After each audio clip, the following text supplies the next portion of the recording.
Hello, I'm Kim Kesti, Creative Director here at Fun Stamper's Journey, and welcome to the Make and Take portion of our brand new launch called Easy Breezy Spring. Do you guys love it? I know that if you're watching this video, most likely you have got your project kit in the mail and you've probably gone through it. In fact, I've even seen a couple of you have already started on making your cards, which is totally fine. But I am going to walk you through all 4 of the projects today, step by step. I am so happy to be crafting here with you. Even though it's a virtual situation, I still feel like I'm right there with you crafting, and I hope you enjoy this as much as I do. Okay, so I have already unpacked my Easy Breezy box, and the first card that we're going to work on, you're going to need these supplies right here. So it is the darling little girl with the umbrella. The stamp set is called Cute Boots. And you do actually have 2 postcards in your kit, 1 and 2, and they're both double-sided, so that's all 4 of your projects. But you will want to grab this postcard out first because that is the first card we're going to work on. And of course you have the kit that also goes with it. This kit's pretty simple, and check it out guys, there's only 1 ink we need to make this whole card. I think that's so fun. We are going to use some of the Catalina Splash also for our raindrops, but this one's actually really quite simple. It doesn't have a really complicated supply list. We are going to use the Color Splash pencils, and that's what really brings this image to life. But if you haven't already unpacked, go ahead and do that. Get your stamp set out of the packaging and get all ready to go. All right, so I have mine already out of the packaging, and I'm going to grab the largest image first, and I'm going to put her on a little block. We're probably actually not going to stamp her right away. I think that I'm going to want to do the Color Splash part first because that needs to dry for a little bit. Now that I'm thinking through, I'm like, yeah, Kim, that's a good idea. Let's do the splashy, watery stuff first. So this is the smaller white cardstock, the whipped cream, and that's for your umbrella girl. So set that aside. Be sure not to get that wet or splashy. Now, we have packed 2 different splash sheets in here. Well, they're not different, but 2 of the same splash sheets in your kit. And that's just because I like to give you a little backup. If you create your first splash sheet and you really don't like it and you're really not happy with it, this is just a backup, just an extra one for you to play with. So, if I'm following along with my directions, I know that I'm going to need a mister. This has got some water in it. And then I've also got one of our regular blending brushes, and this also has water in it. This is a medium, but you can use large. You could even use the small blending brush. These do come in 3 sizes, but whatever one you have handy. And then, of course, our Catalina Splash liquid color. Super fun. If you don't have Catalina Splash, maybe you have Lovely Blue. That would absolutely work also. So I'm actually going to take this stamp off of here because I'm going to use my clear block as kind of my little blending surface. So the instructions say to trim this piece down to fit on my card front, so I'm going to do that with my fun little Journey trimmer here. So we want it to be 5 1/4. This is just a little bit too big. I like to do this before I do the watercolor because then in case, you know, it shrinks or gets a wavy edge, it's easier to cut when it's not wet. So I do like to cut that first. I'm going to anticipate that I'm not going to need to do this twice, but I'll keep this extra handy too. So here's my trimmed piece. Again, the instructions say 4 by 5 1/4, and that's what we've got right now. It's like setting up my whole little work surface here. So I'm going to go ahead and I'm going to mist a little bit of water on my block, first of all, just to give me a puddle of water. I'm going to add couple drops of Catalina Splash, maybe 3 or 4 drops. You don't need more than that. That's plenty. And then my blending brush also has water, so I'm going to squeeze that and make sure that that water's flowing in there. Okay, that's ready to go. Now I'm going to take my splash sheet also with my mister. I'm going to hold it up a little higher here. And I'm going to go ahead and spritz both sides. So I'm just going to do a couple little spritzes on one side and a couple little spritzes on the other. And I do that because if you put water on both sides, it helps it from like warping too much. If you only put water on one side, sometimes that will tend to warp a little bit. So now here comes the fun raindrop part. I'm really going to kind of come in and dilute this Catalina Splash. In fact, I probably didn't even need quite that many drops. And what I'm going to do is I'm just going to kind of do a dropping motion onto my cardstock. So let's check it out and see if we can come up with some raindrops. So you can see that where the water is on the cardstock, it kind of puddles up a little bit more. I kind of want real distinct raindrops. I'm going to grab a little baby wipe and kind of maybe soak up a little bit of that puddled a little bit more than I wanted. Now I'm going to come back and grab a little bit more concentrated Catalina Splash and do a couple more drops. Okay, I think that's looking pretty good. I don't want to do too many drops because I don't want the whole thing saturated, otherwise our little girl will be in a really, really stormy day. But I want just enough to kind of give that really fun illusion of rain dropping behind there. All right, so I'm going to set this guy aside to dry. Like I said, I am happy with that. If you guys are not, super thrilled with your first attempt, again, we have an extra one there for you. An extra sheet, you can trim it down and try again.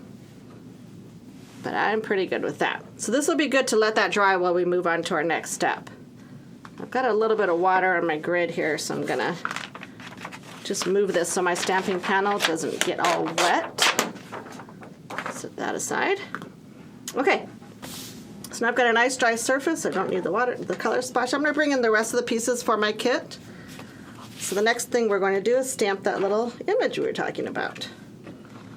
So again, the cute boots image has so many cute things. This umbrella, I created a card that I'll be showing on the live show, just with the umbrellas alone to create such a fun background. So I know that you guys are going to absolutely love this stamp set all the way around. But the only image we need right now is the large girl, the larger stamp with the umbrella. She's going to be stamped with black licorice. I like to ink up the stamp this way on the block just to make sure I have really good coverage. And it doesn't tend to get the edges of the stamp as much as it would if I inked it this way. So I do kind of like that pouncing ink motion. You can just put her right in the center of your cardstock. You don't need any of this whipped cream for anything else. Make sure you get a good impression there. And there she is. Oh my gosh. She is so cute already. She doesn't even have color and she's already cute. Put the lid on my ink over there. All right, so fun. I love how crisp our red rubber stamps go onto the paper. So fun and crisp. Okay, so now what I'm gonna do is take the little stamp off that block. I'm gonna also use this block. These blocks are so versatile. This is our F block, clear block, and I'm telling you, I use it for everything. So what I'm going to bring in now is our Color Splash pencils. So these are our watercolor pencils, and if you don't have watercolor pencils, you can certainly color this cute little girl in with perhaps Color Splash, some of our liquid color, or you can use regular pencils too. But I am going to do watercolor on her, and I'll give you a few little tips as I go along. I'm going to grab out couple of the shades of yellow. So to begin with, I'm going to grab 14 and 17. Those are going to be for my little raincoat. And then I'm going to grab an orange for her little socks. I'm going to grab number 10 for that. And then I'm going to grab, I think I'm going to grab 2 reds also, just so I can do a little shading on the umbrella. I'm going to grab 2 and 3 for my cute little umbrella. And you guys can follow along, and if you need to gather up your pencils, you can certainly pause this video at any time. That's the joy of having a make and take pre-recorded. You can just gather your supplies and freeze me. Now make sure when you freeze me that I have like a funny expression or something, because that's always amusing. That's always what happens usually in our YouTube videos. The screen capture that YouTube grabs is when you're like, making some funny face. I'm going to grab 2 blues. I might only need 1 for her little dress. In fact, maybe I'll grab this little more turquoisey one. It really doesn't matter. Of course, your little rain girl, you can customize any way you want. This is 22 and 25. I know it's kind of hard to read those colors, but again, you can go back and rewind if you need to. Don't need my mister anymore. Okay, so now I've got my brush. I've got a little bit of Catalina left on the brush, so I'll just kind of scrub it on a baby wipe here. That's what's so great about having the water in this brush, is you can just squeeze it and it kind of is like a self-cleaning brush. It's awesome. Okay. Now to watercolor, I usually like to put a little bit of water on my block, just squeeze it out from the brush, and then I pull the color right from the pencil. So I'm going to grab my two reds first to do the umbrella. I'll start with the little bit lighter red. And I just go ahead and stroke the end of the pencil, and you can see right away that it starts pulling that yummy color right off. And then I can pick it up with the brush. I can go straight from the pencil to the image you're stamping. It's always better to start lighter with watercolor, and then of course you can add as much or as little as you want as you go along. So I'm going to do her very top stripe of her umbrella. We want a little red and white striped action going on here, so just kind of follow along. It does, the other red that I have has a little more hint of a coral or an orange red, and I'm going to use that for my second layer. So here's her cute little striped umbrella. Miss Laura Williams made an adorable card. It ended up being on the cover of our catalog. By the way, we do have a printable catalog online, so you can see all the new items. And her little umbrella was rainbow, and it was so cute. I loved it. A lot of the series is all about the rainbow, right? I'm sure you guys are loving it.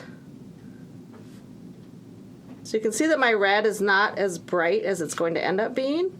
So this is just my first layer of color. Again, I would rather build up the color than, go in strong and then be like, oh, shoot. I wish I hadn't done it so dark, because it's much harder to take color away than it is to add it. So now I'm grabbing the more orange red, and this is the number 3. I'm just going to pull out more color.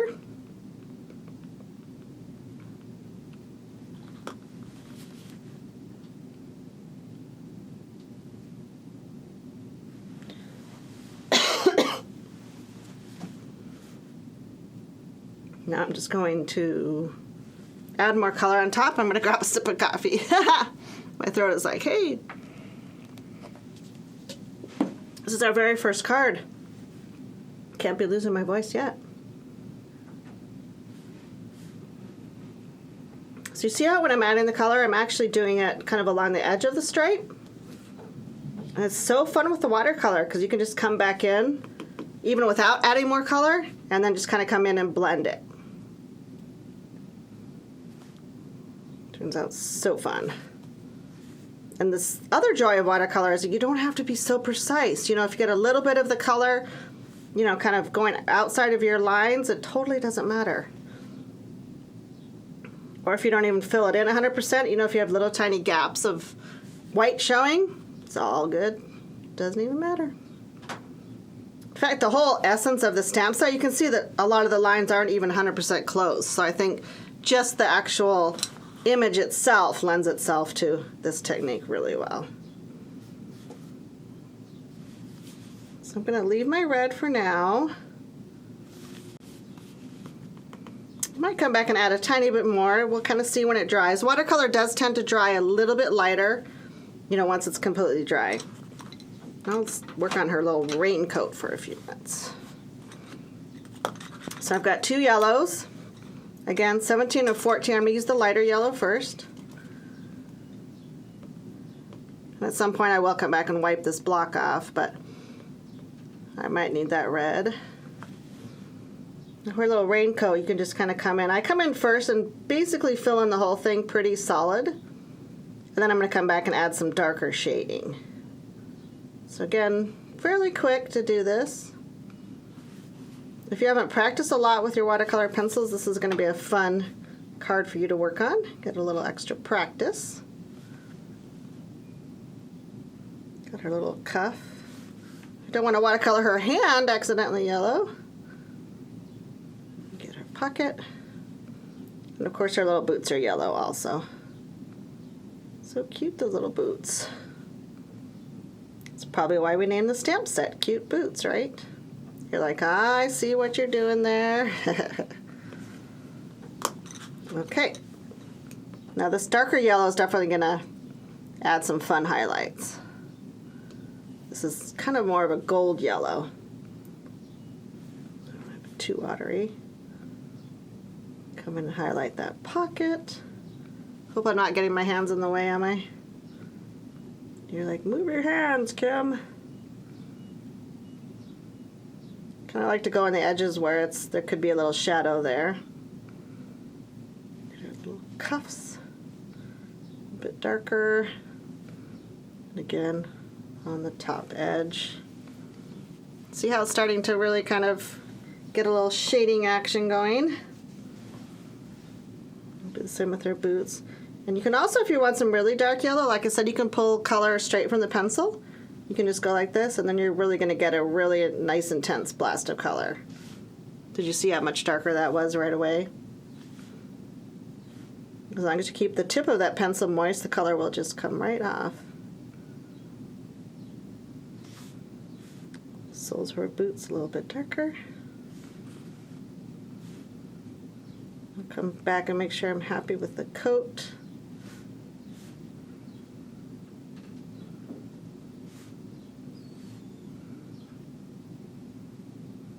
Again, the watercoloring is just, you're going to find your own groove. You're going to find your own method, what works for you, what you like. You may like a little bit more intense color. You might want color that's a little bit lighter. It's totally your style, so I think that's really fun. Okay, now I said I was going to come back. I think I'm going to put a little bit of the blue and turquoise on here and kind of see if I can come up with a fun color that's sort of blended. I think I want her dress to be a little bit more on the turquoisey side. So I'm going to come in here pretty tight and just try not to get the polka dots.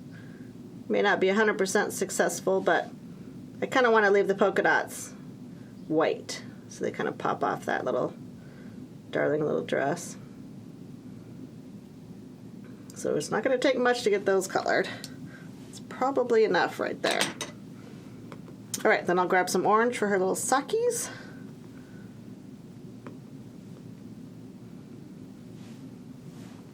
I want pretty intense orange, so I'm going to, again, once I moisten this pencil tip, kind of go in and pull it directly from the pencil. The orange is so close to the yellow that I want to make sure it's pretty intense. Once it dries, I may even come back with a little bit brighter orange. All right, so I'm going to wipe my block off with my little puddles. Pretty happy with her so far. She does need a little bit of skin tone, so let me come back in with this little peachy pencil, which is number 9, if I get it upright. A little bit more water out here. And I just need a little dab of this on her little hands and her little legs that are showing. I'm not super good with watercoloring faces, so I'm actually kind of glad her face doesn't show. I need to practice more with my faces.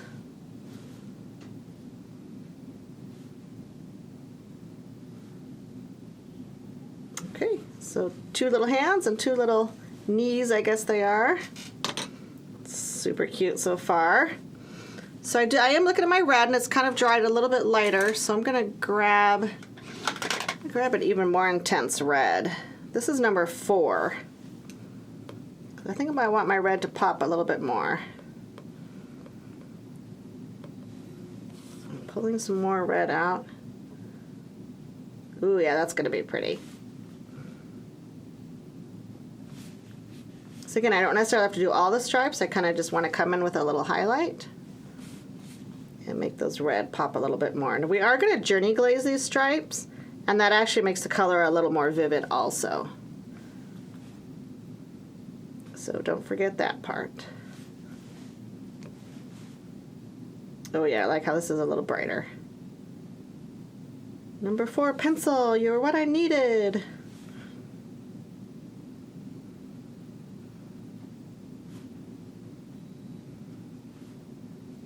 So cute. Now, it doesn't rain a bunch in Arizona, so we don't often get a chance to really have cute umbrellas handy all the time.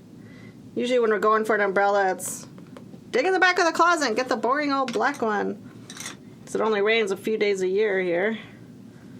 And when it does rain, a big snowstorm, then we usually just stay inside. Okay, it looks like I need a little bit of a darker color on the handle of her umbrella. I could grab a gray or a blue. I think I did gray originally, but I'm going to grab just a tiny bit of blue, and I think just her little handle needs a little touch of color. Not much. This is when the small blending brush might come in handy. I'm using the medium, like I said, but there we go. So a little bit of the color has sprinkled around from the watercolor pencils, but that's totally fine because we're going to fussy cut this little girl out in just a minute. But I'm kind of happy with it. I like it. How are you guys doing? Are you guys getting your fun little girl ready? Is she almost done? What I'm going to do is I'm going to have Roy just go ahead and freeze this photo right here, and then you'll know that you can pause the video right now and, you know, finish up, take a break, finish up your watercoloring. If you're sharing pencils, maybe you're waiting for somebody. So this will just give you a couple minutes to go ahead and pause the video.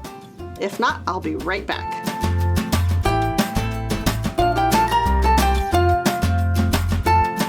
Okay, so hopefully you're all caught up and your darling little cute boots girl is all watercolored up. I think mine's pretty much dry right now, so I'm going to go ahead and grab my detail shears, and these are my best little buddies right here, and I'm going to go ahead and fussy cut her out. Now, fussy cutting is one of those things where people either love it or they're like, oh no, fussy cutting. But she's really not that hard because she has mainly just, you know, pretty arched lines right here. She doesn't have a lot of, you know, little flower petals or anything you have to go around. But I will share my tip for fussy cutting, which I probably have before, but in case you haven't heard it, when I'm doing my fussy cutting, I like to just keep my scissors in my hand fairly steady. So I can just kind of keep them at an angle away from my body like this. And then I just turn my paper. So I kind of make my left hand do more of the work. And it's turning the paper as we go. Try to keep my lines pretty smooth. Go all the way down this arch. And hopefully I'm holding it okay so my camera can focus, poor thing. So trying to keep up with you, Kim. Go right around this guy. And you don't have to be so detailed. I kind of like to go in a little bit where the white cardstock is, but you can be as detailed or as fussy as you want, or as not fussy. I think I've done so much fussy cutting that it's just kind of natural to, I like to have a little bit of the white cardstock edge show around the edge. I don't like to cut into the inked lines. Probably also makes it a little bit easier because you're not trying to match exact lines. You're just kind of going around the edge. I noticed I didn't watercolor her little bootstraps. I don't know if you need to. I think I'm just going to leave mine. You could add a tiny touch of gray or black. Is that what those are called? Bootstraps? I think so. You can also tell that we don't really wear rubber boots in Arizona very much, if ever. Usually when our rainstorms come, it is in the middle of summer. So I remember my kids when they were smaller, they would just run outside barefoot and have a blast. Because it was hot and muggy. By the way, I should have us say hi to our amazing video guy back there behind the screen. Roy, can you say hi? Hello, Kim. How are you? Show your face! Show your face! Here I am. He's like, oh, here I am! Yay! I turned myself on. I did not turn my face on. That's fine. So thank you to Roy for, as always, doing an amazing job as we do these make and take videos. We always appreciate him so much. He's so patient when we're like, okay, stop, go, stop, go. So it's always fun. Multitasking is my specialty. Yay! Okay, so we've got this cute little girl. She's all fussy cut out. We can just kind of set her aside. Let's check on our splash sheet. Mine feels almost dry. Are yours getting dry? It's kind of fun, right? It's got these little speckles of water. Some of it's bled a little bit more and some of it a little bit less, which is what I love. So, not quite dry. We'll leave them over there while we finish up some other pieces to our card. Okay, so now we've got our card base, which is a rich coral cardstock. You just want to go ahead and fold that in half. If you want, you can use your scoring tool. I always like to use my handy crease tool. And sometimes I fold my cards like this, and if they get a little bit of the tooth right here, I kind of cheat. I go like this, and I fold them back the other way. A little tip for you. So now when you crease them this way, you don't really have any of that little tooth up there. Have you guys ever done that? It's my little tip of the day. All right. Okay, so now this guy needs to be die cut, and what is really fun is that you got a fun package of die cuts in your project kit that go along with this spring build-a-scene. Now I've already unpacked my little ATS and my matching die, and this is how I like to store them. I thought I would just share that with you. We have these small storage pockets, and we actually have little dividers, which I don't have right here. I should grab one and show you. But I like to keep my ATS, this is our smaller size stamps, in these little storage pouches. And then if it has a matching die, which quite a few of ours do, I just keep it in the same pouch with it. So now I always know when I go to grab my stamp set that I have my die set totally handy matching. Now we are going to use this guy on our next card, but we don't actually need the stamp set right now. All we need is the die set. Now even though this has a lot of the matching pieces that match the set, there is 2 dies in here that don't really match a stamp. They're kind of what we call accessory dies, or little add-on pieces, and I just love it. We did this same idea when we did our winter build-a-scene, which I will also show you during the next card.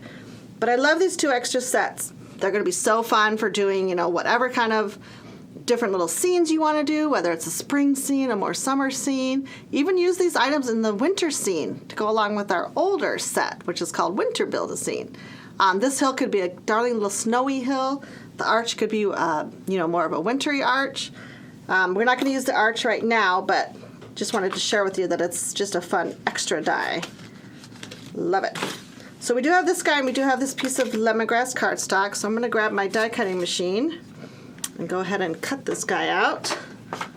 I've got our little baby machine here, the little Platinum 6. Open it up.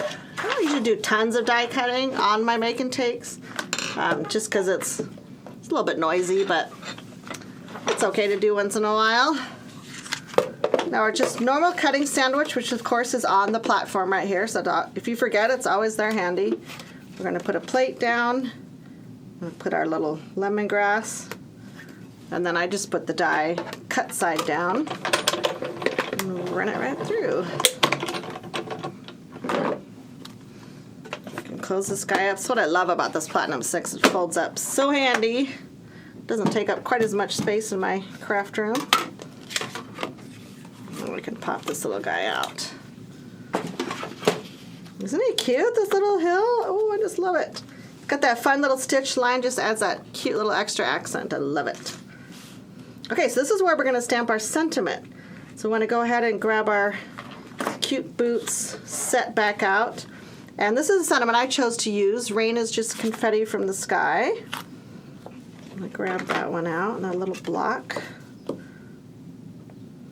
And of course our stamps, I didn't really show you earlier, but they're all indexed, so you can see exactly where you're placing it. I also like to use the grids on the stamp set.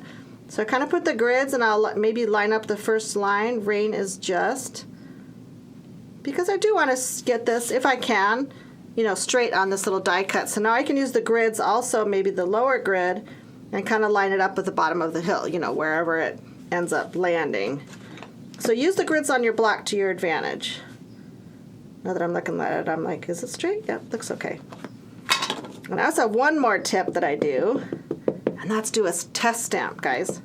So if you have it, and especially if you have our grid paper, but even if you don't, I always like to do a test stamp and just do it on a scrap piece of paper on your grid or whatever.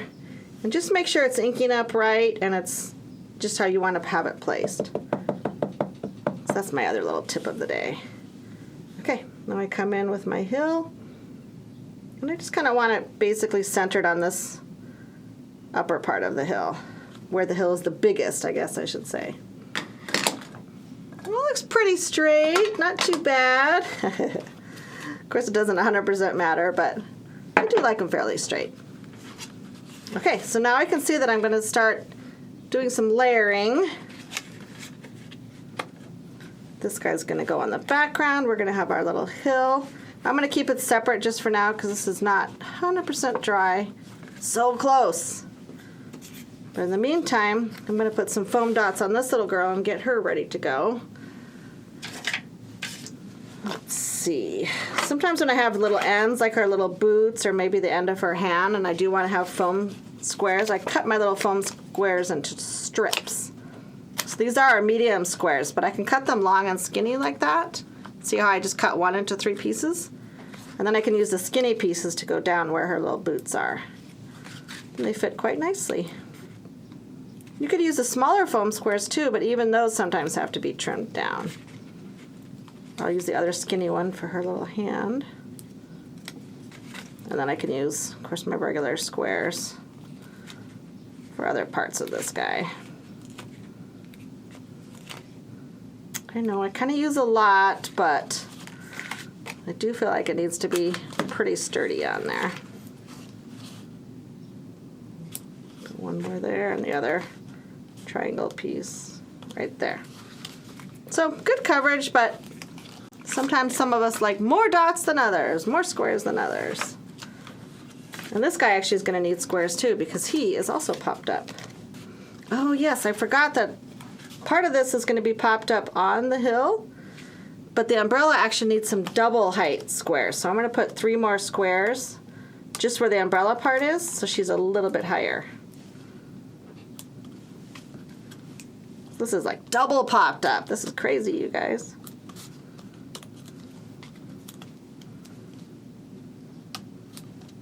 And again, so that's when we have the finished image on there. It doesn't kind of sink into our, panel. All right, so I'm feeling like this is dry enough. If yours is not quite dry, you also could use our heat tool, which I have one right here. If you have one handy and you want to speed up the drying process, you can use that too. I feel like mine's pretty good. I'm also going to put foam squares in the back of this. I know, right? It's going to take you 10 minutes just to get all your foam squares on. I feel like I'm going to have to order more of my medium squares. I'm getting a little low. Put 2 in the middle. Again, the splash sheet should be fairly flat. If it's not flat enough for you, you can kind of put it under a book, or you could, kind of straighten it out by rubbing it, on the edge of a table or something. But once it's dry, because we did spritz both sides, it should be fairly flat for you. And again, maybe you want a few extra foam squares, then it just will lay really nice.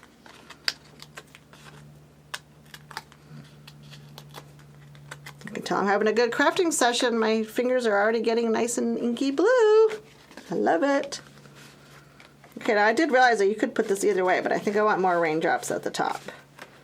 So the first thing you're going to do is just adhere this guy, and I kind of, again, try to get it straight. And this guy. So there's your background panel. And then, like I said, next you're going to want some foam squares on your cute little hill.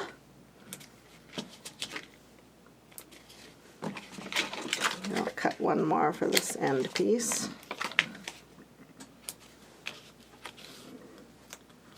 Don't want a foam square showing. Now that would be bad.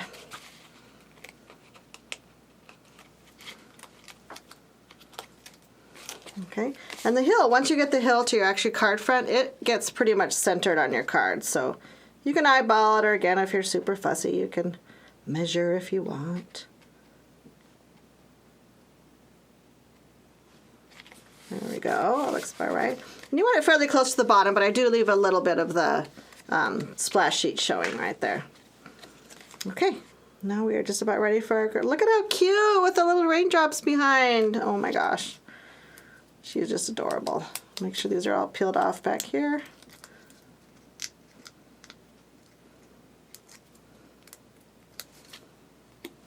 All right, and then you kind of want her walking. In fact, because her leg is kind of kicking, she almost looks like she's walking uphill. But make sure you don't tip her back too far. Just kind of want to get the, umbrella to be about in the right space. She looks pretty good right about there. All right, fun. So you can see that double pop up there really just kind of keeps this image level on the card. I don't even know if I can show you very good. But because this is popped up below, now she's nice and level. And that is going to be important when we come back with the Journey Glaze, which we're going to do right now. You want the Journey Glaze, it is kind of self-leveling, so you want your card to be pretty level when you add your Journey Glaze. So this is our Magical Journey glaze, and it is a clear glaze. It'll dry crystal clear, and it really is awesome because it doesn't hardly bubble or anything like that at all. So what I want to come and do is start by adding some glaze to my umbrella stripes. And you can kind of use the tip of the glaze to kind of guide you along. Spread that journey glaze out a little bit. Again, it is kind of dimensional, which I think you can maybe see a little bit in the video, yeah. So that's what's going to give you that really fun, not only pretty shine, but also that nice dimension. You could even come back and do a second coat once the first coat dries. You could do up to 5 or 6 coats of this glaze, and it is so gorgeous. It almost turns into like an epoxy look. It's so cool. But for this card, I think 1 layer is going to be plenty. I just adore how that rainbow has that little, or umbrella, not rainbow, has that fun little shine. Because after all, it's wet, right? So again, I'm not doing the white, I'm just doing the red. You could do the white if you want. That would be a different look too. And her little raincoat is kind of wet, so I'm going to add some journey glaze to that. Doesn't have to be perfect, but again, kind of use the tip to help spread it around.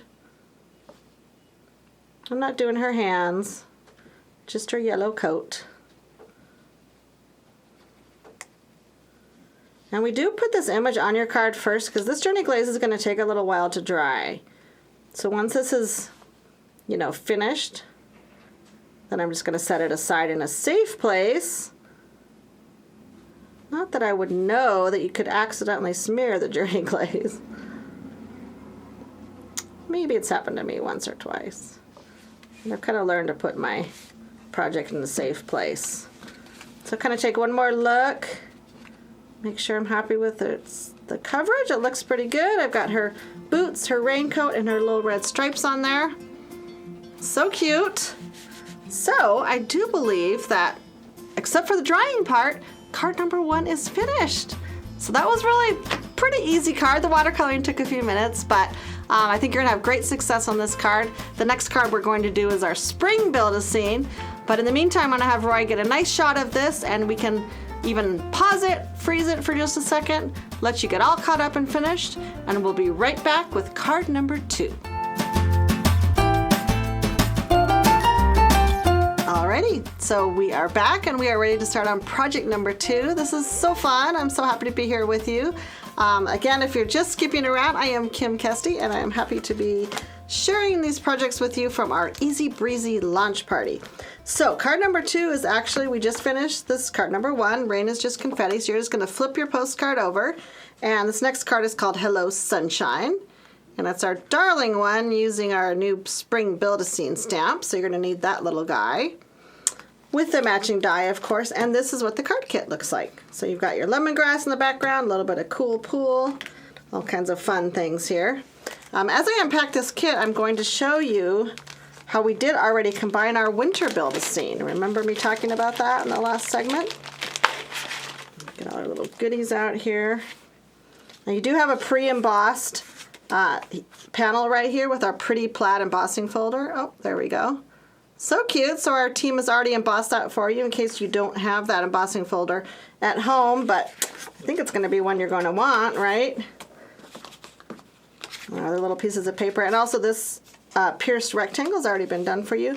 And this little piece I wanted to point out. This is one of our little die cut pieces that did come from our winter Build-A-Scene. So let me show that to you just real quick, just for funsies.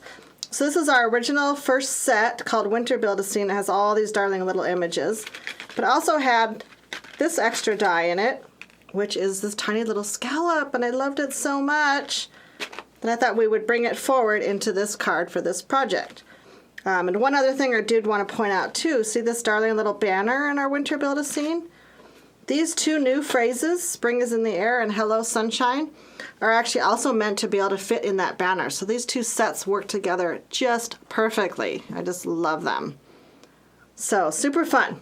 Fun to collect these, and who knows, we might get inspired to have a brand new one at some point for another season. Wouldn't a fall one be cute? Oh my gosh, you guys, that would be so cute. Okay, so we've got our stamp set, all our little fun pieces. This rectangle panel is actually the first thing we're going to work on. And I just want to put a little bit of shading in the background. Again, if you look at your postcard, you can follow along or just follow along with me. But it has just fun little kind of blue shading in the background there. So I'm going to start with that. I'm going to grab our Pool Play ink and one of our daubers that has the larger dauber pad on it. If you have small will work just fine also. So I'm just going to bring in some ink from my ink pad. This is a new dauber, so I'll have to kind of get it soaked up a little bit there. And then when I go to my paper, I want to try to go fairly lightly at first and then add color as I go. But I know that my tree is somewhat in the middle, so if I start there and kind of work my way out, I think I'm pretty safe. The thing with the dauber pads is sometimes you get a little crease mark, you know, from the edge or something. So just use a light hand. And you don't have to go all the way to the edges of this panel, but you want enough blue there so it's going to show. This is your pretty blue spring sky. Really quite an easy technique, but I think it gives a big impact. Go a little bit farther out that way. So it almost looks like a little bit of a cloudy, some clouds in the sky maybe. So kind of like that. I have a little bit darker blue in the middle and it kind of fades out around the edge. Again, everyone's is different. It turns out a little bit different each time. And this ink also will dry just a tiny bit lighter than it's showing right here. But I can set that aside. And now what I want to do is I want to grab this larger piece of whipped cream. Now this is obviously not the one that's got the embossing on it. That one we have set aside. So this is your plain set of whipped cream. And this is going to be the one where we do a lot of our images that we're going to cut out. So I want to grab from my set. Do you just love these brand new sets? By the way, this little ATS is what we call our artist trading stamps. They're smaller size, they're really affordable. And look at this one's got 18 stamps in it, you guys. That is just loaded. I love it. So I want to grab my tree and my kite. Yeah, you can tell this is a brand new stamp set. I have to break those little rubber edges a little bit to pull it out. I do love when the extra rubber is left around it though, especially for sets that have such tiny little images, because I like to pop them back in there and I feel like that I know none of my stamps are missing. So we want our bicycle. Let's grab little Mr. Froggy right now. So these 4 stamps are the ones that we're going to stamp on here.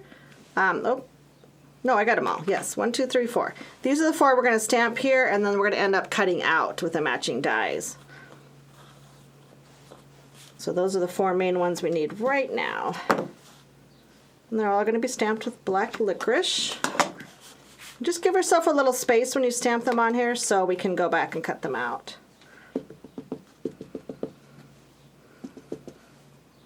Get my little kite. So cute. I just love when they're so tiny. And then our tree, I'll need a little bit bigger block.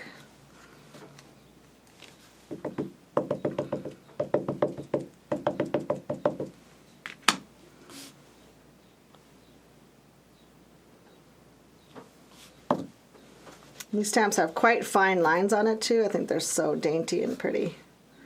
Love them. Our bicycle.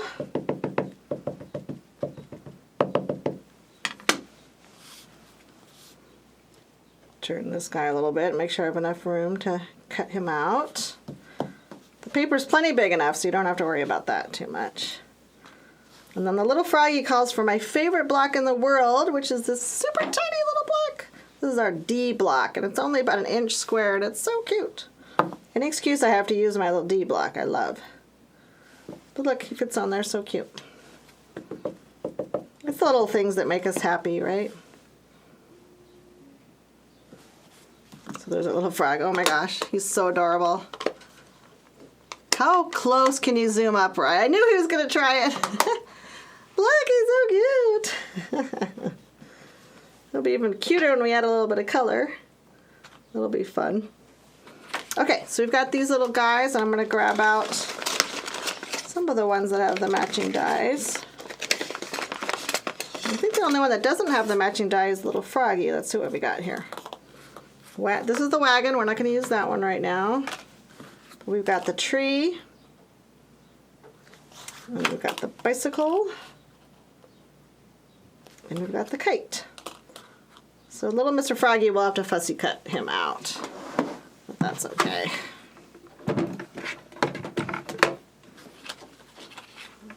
Bring my little machine in.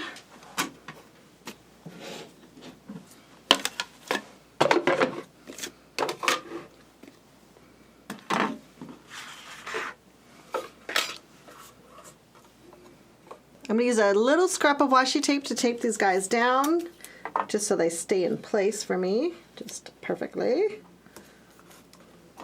This washi tape is our little girls tape, Girls Life. It's so cute, it's almost too cute to use for this, but I just have a little scrap hanging around, so get my little bicycle on there. And my little kite.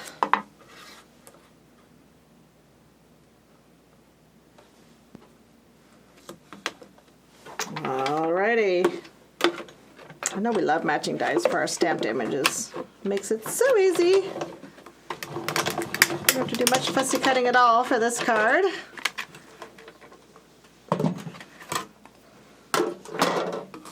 Okay. I'm like, wait, where did my kite go? Oh, here, right here. You can tell the dies are good. These pop right out. Our kite and our tree and our bike. And I will have to cut my little Froggy, but that's okay. He's itty bitty. Just gonna cut this extra paper away. And then you can just fussy cut right around this little cute guy.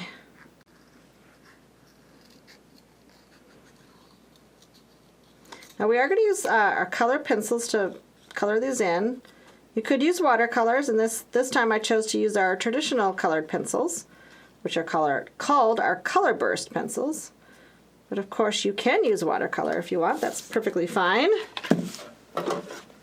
Or any kind of coloring medium that you prefer. So I'm just going to kind of stage these little guys up. Before I actually start coloring, I'm going to finish the stamping on this panel. So I kind of want to have these handy so I can kind of check my placement. Then I'm going to color everything at the same time. Does that make sense? So I'm going to finish my stamping. We've got a little bit of fun background details to add. So I'm going to bring my stamp back in. By the way, I talked about putting my stamps back, so I ought to practice what I preach, right? Put these little guys back. Then I can pull other ones out while I'm at it. I want to pull out the little lily pad. Because we need a place for our frog to sit, right? I want to grab out some flowers. There's a couple different flowers on here. You can use whichever ones you want. There's a little smaller batch, and there's a little bit taller flower. Turn those over so you can see. And of course we want our butterfly. I have to have that. Should have pulled these apart earlier, but you guys are probably in the same boat as me pulling your stamp apart, so I don't feel too bad. Then we might as well pull our sentiment out because we're going to want that. There's so many cute images we could use on here. The duck is cute. I didn't use it on this card, but it's adorable. So there's our little water puddle, so we're going to have that. And then I think we want some grass. Let's do one more. Some grass for around our pond. Come on, little stamp. Okay, I can put my kite back. I think we're good. I mean, there's cattails, and there's a little beehive, which would be so cute on here too. So there's so many different fun things. But we'll have to save some of those for another project. So right now, these are the stamps I'm going to use to kind of decorate my little scene. I'll need this block, maybe a little bit bigger block. So I think first for the background, I want to stamp the little pond. So I'm going to grab my Beach Breeze. That'll be probably the most important one to get in the right place, and then I can kind of build the rest of my scene around that. Does that make sense?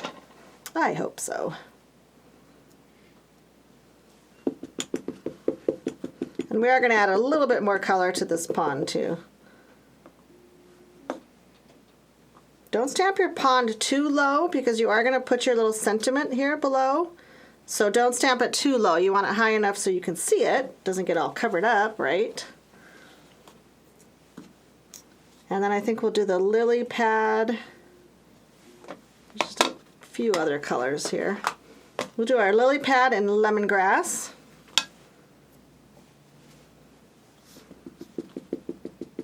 And you can stamp several ponds if you wanted your pond to be a little bit bigger.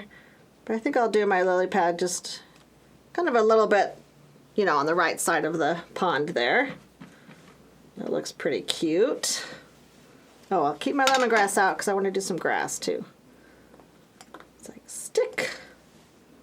Okay, Kim, it helps if you put it on the right side, right? The rubber part doesn't stick to the block. Just want to do some grass here, maybe some grass up front. One more. Again, this is your little scene, so you guys can totally like go to town and do whatever you want. I'll do one grass up there. That looks fun. Now I'll add some flowers. I think I'm going to come back with black ink and do my flowers because then I can add a little color pencil to them.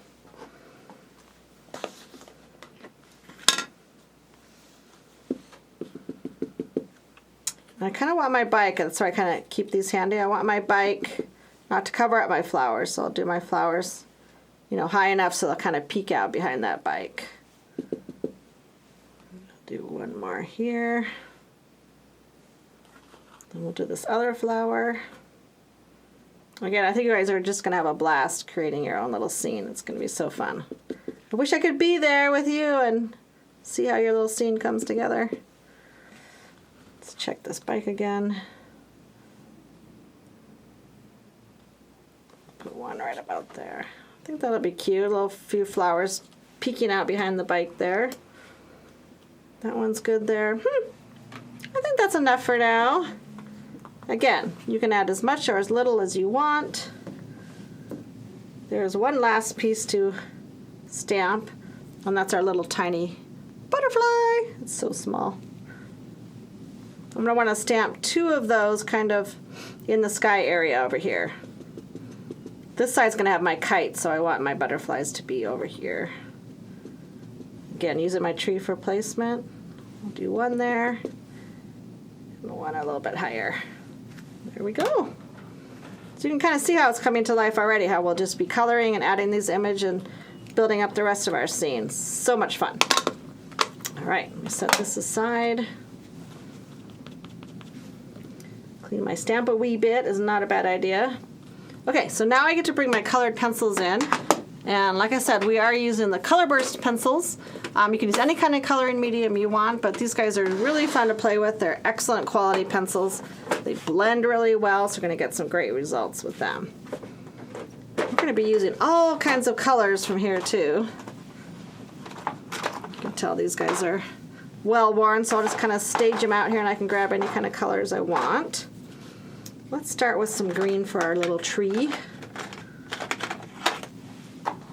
I'm going to grab my 21 and 22, and those will be my shades of green for my tree. And the really biggest trick to these Colorburst pencils is just kind of going with, again, a really light hand, and it's always so much easier to go in and add a second layer of color. So it really is not, there's no particular trick, but that is the biggest tip. I like to kind of color in a circular motion, just kind of, especially for a tree, right? It's kind of got that fun little wavy look to it. It's already got these little squiggles in the stamp, so I can kind of follow along in a minute with my shading where those squiggles are. I'm just kind of filling in, and you notice that I don't keep my pencils real sharp. Like this is one that I've used quite a bit. I don't really sharpen them super, super pointy. I like to keep them a little bit softer and duller. That's just my personal preference. Some other colors might like them super sharp, I don't know, but I found this works good for me. So again, you can see that we don't have a super solid, filled in look.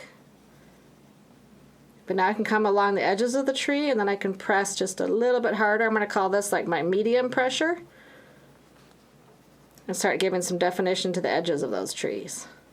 Or the edges of the branches, I should say.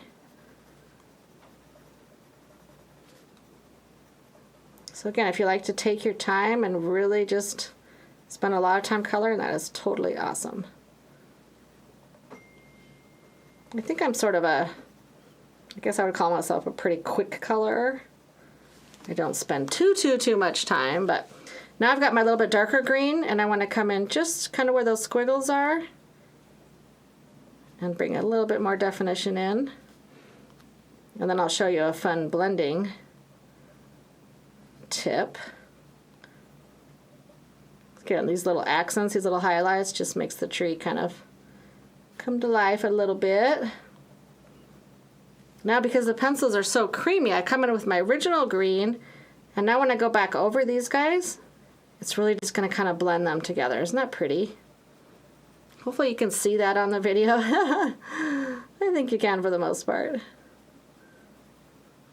So again, going right on top of that pencil that I already laid down, and then just kind of blending it all together.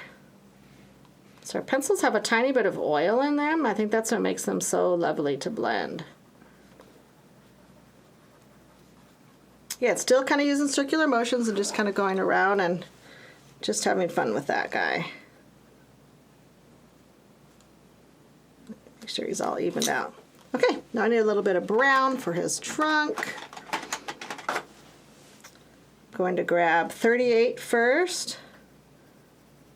And again, come in fairly lightly. Give his little trunk some color. I'm going to kind of leave the little heart right there. You could put your initial in it if you wanted, but I'm going to kind of leave that pretty white, pretty light. All right, I'm going to grab a little bit darker brown, which is 39. And again, same idea. Just add a little bit of highlights where those little marks of the trunk are.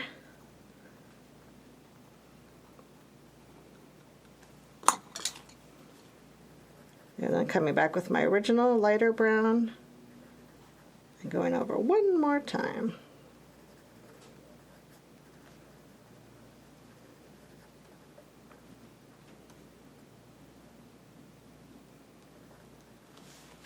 All right, super fun. So that's really my main focal point. That probably is the piece that has the most color on it. We do want to add a little bit of color to our kite. So I'll grab some brights. There's some fun bright ones. Kind of a hot pink. You don't have to worry so much about shading this one because it is pretty tiny. Got some red over here. In this case, you might want your pencil a tiny bit sharper. That is a pretty little space. Let's see, I'll add some yellow here. So just pick any 4 colors for the little 4 pieces of your kite. We'll do some orange up in this quarter. So Ryan, I want to hear a kite story. Did you ever fly kites when you were a kid? I never did much here in Arizona, but how about you? Well, I grew up in the Northeast where we had lots of wind. Oh, excellent. So you have kite flying experience? Tell me. Yeah, we actually built our own kites when I was a Cub Scout. Ah, fun. We brought them out into a field. There was one of the scouts had a kite that was the size of a refrigerator, like a box kite, with a giant tail on it, and everybody thought that it was gonna like take him up into the sky like Mary Poppins or something. Did it? It did not. That's awesome. And how about your kite? Did it go? It was harder to handle. My kite was all right. Yeah, the straight up diamond kite with the diamond kite with the tail. And I always also loved those little glider kites you could buy in like the grocery stores for like $2 or $3 or something. I do remember those. Yep. You could run those kites. Like, you could get them up in the air just by running and pulling them behind you. They went up so well, and so the slightest breeze. Out here, it's a lot harder to fly kites. It is harder because we don't have really reliable wind. I mean, it's too hot, and when the wind's blowing, or if the wind's blowing a lot of times it's blowing too hard. True. When the wind that's blows true. here, it's because the temperature change is coming in and the haboob sandstorm is about to hit Right. No kite flying for us. Oh my gosh. That's awesome. Okay, so I just colored my little bike. You probably saw it in 24, so it's kind of got a little teal look to it. And then I'm going to do the seat kind of in a darker red, number 3. I'm going to give it a little red seat and handlebars. So again, pick your colors, do anything you want. I'll probably do a little gray on the bicycle wheel here, just a tiny bit. This is 45. Maybe I'll just get the fenders. I don't know if the tire really needs it. Give my fender a little definition. I don't think my wheels need too much. Do they need anything? Nah, I don't think so. Okay, so cute little bite. And of course, we can't forget our frog, the little last guy we need to color. Let's bring in some greens back in. Maybe I'll even grab some of that tealy green. Nobody says you can't have a little tealy frog, right? So this is 24 I'm starting with. He's going to be kind of aqua color. I also don't really want him to blend totally in with a lily pad, right? You guys getting me? I know someone's out there saying, Kim, you are coloring a tropical frog right now, and he does not belong in this environment. That's okay. We've got a little more green. I'll put a little real green around his edge. There we go. This cute little face. Kind of want to put pink cheeks on him, but I won't.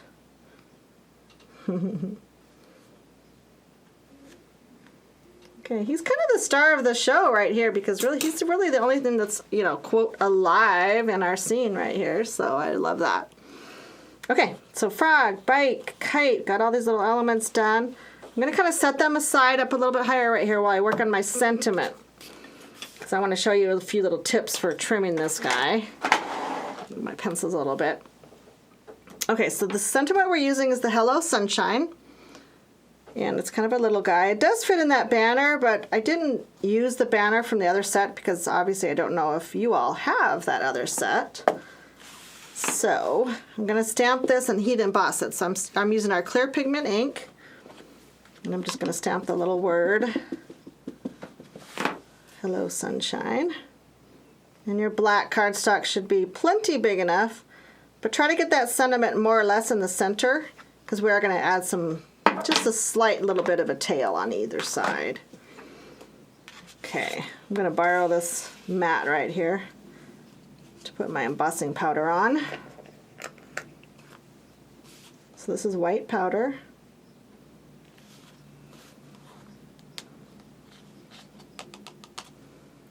I'm going to kind of tap it off a little bit. Put my powder away, Kim. Just do it now so you don't forget. Okay, okay. All right. Sure, I don't have too many little stray marks there. Okay, so I'm just going to grab my heat tool. And this will be noisy just for a second while I heat up my sentiment. It's not too loud. Oh my gosh, I don't want to blow my frog away. I'll move this over a little bit. Then you want to just keep your heat gun moving in a circular motion just so it kind of doesn't get too hot in any one area. You also don't want to burn your finger. You can hold it down maybe with your scissor tip. Then you'll see as that embossing powder melts, look how pretty, it just gets all shiny and bright. I love white powder on darker cardstocks. It just really pops. Double check, make sure everything's melted nicely. Yep, looks pretty good. Now you can see that this sentiment already has like a little bit of a, motion to it. It's not perfectly straight. So when we go ahead and finish this off, we just want to follow the lines of the sentiment that's already there. So just bring in your scissors and kind of follow that curve. Don't get too close, but you want to be fairly tight. Otherwise, when we bring the sentiment into your little scene, you don't want to cover up too much, right? So I'll come in the top. So again, fairly close, but don't cut your letters off. So now that I've kind of followed the motion on either side, now I can trim it. Just want to leave a little bit on either side. And then I'm going to cut this into like a little banner shape. So my biggest tip for cutting a banner is to come in the center cut first, straight in. And then you can come in with either edge. And then your little banner is guaranteed to be centered. I love that. Instead of having the cut off center. Roy and I were just talking about being obsessive about certain things. And he is a little obsessive about our video production, which I think is very good. Because we don't want any mistakes on our videos, right, Roy? I was saying I don't have OCD, I just have O. Just have O, okay. I love it. Or maybe OD. Okay, so now I do believe we have all of our parts and pieces ready to go. I think I'm going to go ahead and put it on this mat just to give me a little extra stability. And then I don't want to, be doing that later after I've added my pieces. So I'm going to go ahead and adhere my pierced rectangle, which is ready to go, right to this little mat, cool pool, which is already pre-cut for you, so it should fit just perfectly. Kind of make sure it's centered on there. Again, I like things straight, okay? It's not a crime. Now, when we add it to the actual card, we're going to add this little scallop piece, but you don't necessarily have to adhere that right now, but I'm going to have it handy and ready to go. All right, so now I'm going to grab my foam squares and again, just do my little cutting tricks and get this little guy popped up. I think I'm going to start with a tree. So I use one big square, and then I'll use a little piece for the trunk down here. Oops, I don't want it too long. Trim it to fit. So I feel like once I get my tree in the right spot, then everything else will kind of fall into place.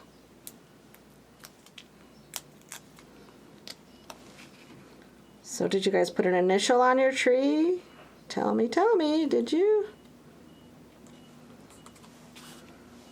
My husband's name is Keith, and as you know, my name is Kim Kesti.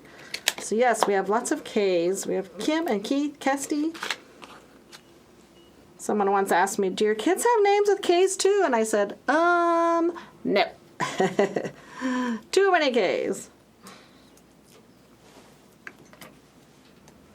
All right, so we've got a little bicycle. And you just kind of want to position your bicycle so, however much flowers you want to show. You can kind of overlap the tree a little bit. That's still totally fine. Try to make my bicycle somewhat level. And I'm going to come in just a little bit and add a tiny bit of color to those butterflies once I get this situated. Now this kite's going to need a little tiny piece of adhesive. So cut my little square into a triangle. And I'm going to attempt to put a little bit at the end of the kite. Doesn't really need it, but just going to cut a little smidge. That way he won't fall off. I know, crazy. Okay, now my kite is fun. I don't even mind if the little tail kind of goes off the edge of the, piece right there. So that's fun. And we need I might do my sentiment next, because I kind of know my sentiment's here, and then I can place my frog. Kind of do whatever's easiest for you. Do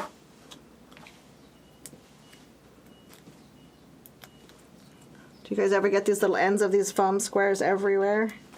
I do. I find them all over.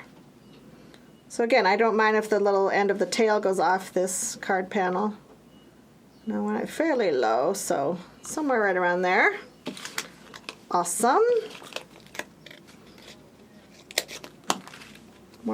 Little piece for my frog. We are getting so close, guys. Turning out so cute. I hope you love yours as much as I love mine. So I'm gonna kind of frog a little bit off his lily pad because I don't want to cover it up all the way, right? So cute. So what do you think? Turning out so fun, right? Let me add a tiny bit of pink. I think I'll add some pink to my butterfly. Doesn't need much, just maybe a little pink toward the middle here. Because butterflies gotta have a little bit of color, right? Maybe some yellow too, pink and yellow. I'm making imaginary butterflies now. I know I've seen yellow and black ones for sure. So I'm just putting yellow at the edges of their wings and pink in the middle. Then while I have the yellow, I'll add a little bit of yellow to these daisies. I don't think it needs much. One little daisy back there. And these flowers I think I'm just going to leave because I feel like they're kind of like Queen Anne's lace or something that should just be left white. Okay, we are getting so close. So exciting. I'm going to grab our card base. I'm going to go ahead and fold that in half. Again, grabbing my crease tool. I want a nice crease. And doing the magic trick of turning my cardstock inside out. Very pretty. Now this embossed piece right here is not popped up, so I'm just going to adhere that directly to my card base. I suppose you could pop it up, but I think it's just fine. Our other elements are going to be popped up. So this guy should fit on here perfectly. And now this is the only part that's just a tiny bit tricky. I'm going to put foam dots on here, but I'm not going to adhere it down right away until I figure out exactly where I want my little scallop piece. Because I want my scallop piece to fit right underneath this panel, so I'm not even going to pull these off yet. I'm going to go ahead and grab a little bit of my white craft glue. Before you glue it, you want to trim this panel. It's a tiny bit too long. I want it to match this guy. So I'm just going to kind of hold it up. You know, bring it to one edge and then trim this to fit this panel. So you're gonna have to trim off maybe like a little more than 1/2 inch. But just line it up so that you have your scallop matches the size of your rectangle. And now I'm gonna put a little bit of glue on this. Just wet glue, because for 2 reasons. One, wet glue is awesome for paper to paper application, but this also gives me just a fraction of a second to move this around and make sure it's just in the right spot. I really couldn't do that if I used regular adhesive. So now that I want this guy centered, so I'm going to have to put him up a tiny bit higher so this can go underneath. And I want this piece flat against the embossing. So I'm going to kind of put it here. And again, I'm going to have a second to move it if I need to. So now I'll bring this guy in, just double check.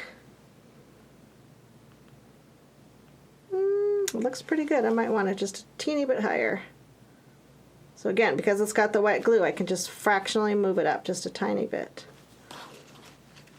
Double check one more time. That looks pretty good. Might have to go to the left just a smidge.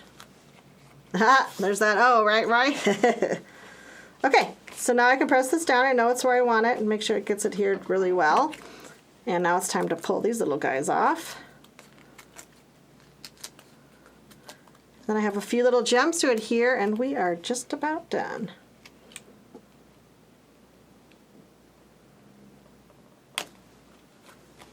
There we go. So cute. I love how this is really, the embossing really emphasizes the whole little scene, makes it so fun and special. Okay, and in your kit you have this little strip with these cute little cut rhinestones. So you should have 3. They may or may not be all the same size. It doesn't really matter. They might all be small ones. And they are self-adhesive, so just kind of gently peel them off. And I think I want 2 on this side and 1 over by these butterflies. Just adds a little sparkle to our project. Just adds a little bling. So, what do you think? So fun, so exciting. Card number 2 really has a lot of little bits and pieces, but I just love how it all comes together with that darling, darling spring build-a-scene. So again, I'm gonna have Roy just freeze on this card and give you a minute to catch up or take a little break, grab some munchies to eat, whatever you need to do to get yourself ready for card number 3, and we will be right back.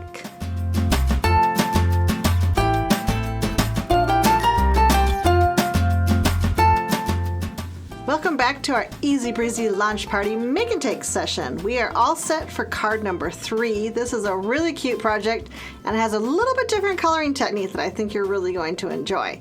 So let's take a look at what product we need right now. This is the next card we're going to work on. It's called People Who Smile. So darling.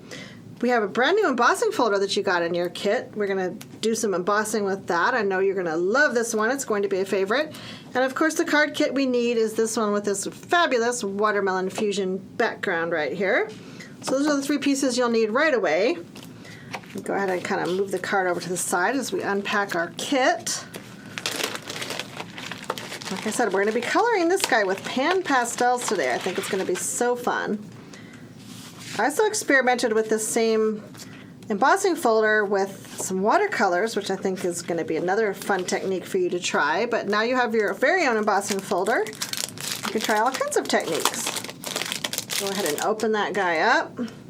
And you do have 2 panels of paper right here. One we're going to be using just as kind of a stabilizer for behind this embossed piece. They are exactly the same, so just grab one of them. Kind of put it inside your folder, and you can put it, you know, pretty much in the center. Doesn't have to be exact. And the folder will kind of hold it in place. So I don't think you have to tape it or anything like that. So now I'm going to grab my cute little Platinum 6 again. And this time we're going to use the embossing sandwich, which, like I said before, is on your platform. So if you forget what it is, it's awesome to have that super easy reference. And you can see right here that it's the last sandwich on the platform. So we're going to need a cutting plate, our tan embossing mat, which I have right here, and just 1 cutting plate instead of 2. So these are the pieces you need. I'm going to put my folder directly on the platform. I'm going to cover it up with my tan embossing mat. And like I said, 1 cutting plate. It's a perfect sandwich for our embossing folders.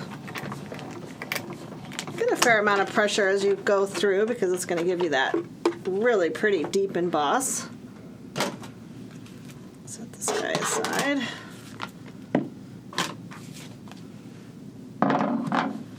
And now we're ready for the big reveal. Oh my gosh, look at that. Is that just gorgeous? Love it. So, we want to add a lot of fun color to this to really make it come to life. So I'm going to go ahead and grab our pan pastels. I did use 2 palettes of pan pastels, mainly because I really wanted the lighter blue out of our confectionery days, but mainly I'm going to be using this palette, and this is our Party Pop. Now these pastels have been really well used. They're not brand new out of the package, but let me tell you, they last a long time. If you've not already invested in pan pastels, I think it's something you really should try out. The Party Pop is an excellent palette to start with because not only does it have white and black, but it has a lot of these other nice primary colors. So you can do a lot of blending and a lot of fun things with them. So like I said, mostly I'm going to be using this palette, but I do want this lighter blue for sure out of the confectionery days. I'm actually just going to kind of grab that one. I might use some other colors, but we'll start with this guy. And then some of our other palettes. Now the pan pastels come in this really cool carrying case, but each one also is in its own little pan, what we call its own little pan. So that can keep them all handy there. And you can take them out, leave them in, however you want to store it. One other thing I do want to show you real quick is they can stack up and they screw together. So if you are traveling or going anywhere, I think that's kind of a fun way to go ahead and stack them, and then they fit really nicely into, you know, a little carrying case, or if you're on the go when you're crafting, that is going to be fun. Okay, so I'm actually going to start with my 2 biggest suns. Well, there's actually 3. One's kind of cut off here, but I'm just going to grab some of the brighter yellow. And this particular case, I have one of the little soft tools, and this I call my little slipper. It already has some yellow on the bottom. I don't know, got a smidge of red on there somehow, but these I like to keep on the different little handles and keep them handy, you know, with certain colors. This one looks like it has a light color on it. And you can mix and match them, and you can also wash these too with soap and water. But I also have these handy little inexpensive tools.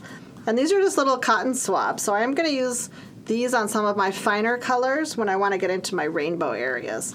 So if you have cotton swabs handy, you're going to want to grab those. So like I said, I'm starting with these 3 biggest sunshines. I'm kind of doing them what I call my lighter yellow. So that would be this one up in the corner.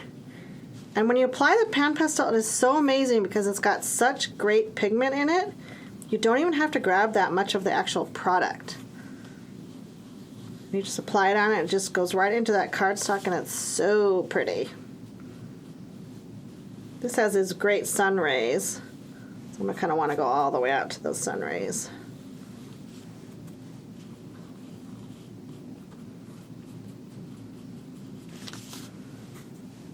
And I'm going to do this other sun here too. And again, you can mix and match, and you can use any of the different shades of yellow, whatever. I think I ended up doing these two smaller suns, just a little bit darker yellow. So what I can do, I'm going to kind of use my palette here. I can grab some of my yellow and then also bring in a little bit of the orange and kind of blend it together. I don't want it too orange, so I'll grab a little bit more yellow. But the pan pastels are great because you can blend them and create just a really pretty sunshiny color. So see, when it goes on the paper, you've got that just a little bit different glow, just a little bit more orangey. Love that. More orange. And you can go from pan to pan and it's not going to contaminate this one. If that has a little bit of the orange dust, it'll just come right off. So don't be afraid to really get in there and mix and match your pan pastels. It's so fun. Put a little bit extra there. Might even go around the edge of these suns and add a little bit more highlight. That's fun. Like I said, they're so easy to use that once you really get in and start experimenting, you're going to have so much fun with them. Okay, my sun looked pretty good. It looks like I have a little bit of sunshine here. Make sure I get that one. A little bit in this corner. Make sure you get all your little sun pieces. All right, so my sun's looking pretty good now. Now I think I'll move on to my rainbow pieces, and this is what I'm going to come in with my smaller little fancy tools here, also called cotton swabs. And I do think I want to grab a little bit of the lighter pink from that confectionery days. I always like to have a little bit of pink in my rainbow. Maybe I'll grab the lavender too. At this point, guys, you really can have fun with your rainbows. Do them any kind of color shade you want. Again, take advantage of your little scrap paper and kind of, smooth a little bit of that color off. So I know that my bottom of my rainbow is kind of violet. So I'm just going to come in with, do all my violets.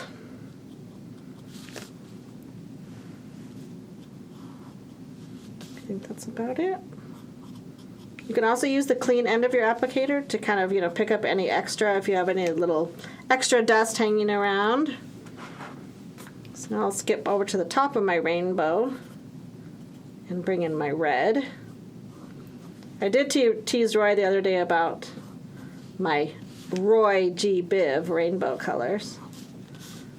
Roy, do you think that's very funny or no? It was always very easy to remember. It was easy for you to remember, yes. I asked him if people had teased him. I think you said nobody really had teased you about that, did they?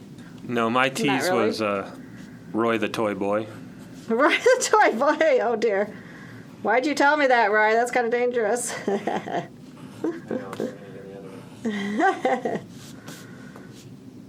Okay, so I'm doing my red and my orange. And, of course, we need yellow next. And these amazing, really embossed pieces in this folder make it so easy just to kind of follow your little Q-tip along. It just kind of naturally goes in the groove. It's pretty cool how it makes it so easy to do. Now I want to bring in, I don't really have a green, so I'm going to skip and go straight to kind of more of a blue. But I think when these blues and yellows, again, like I said, the pan pastel will blend. And I'm going to come back and blend a little bit of the yellow. I think it's going to create that little green illusion. Because we learned in kindergarten, right? Blue and yellow equals green. Oh my gosh, I realized I skipped this rainbow down here. Yeah, I just realized, Kim, my name is Roy G. Plisco. Roy, is your middle name G? It is G. Oh my gosh, that's awesome. I never thought of that until just this second. Roy is officially the official sponsor of our rainbow cards from now on. I love it. Can't forget my rainbow down here in the corner. Okay, super fun. Now I'm going to go with my little bit darker blue because this is my indigo. Ooh, isn't that pretty? Just pops so pretty.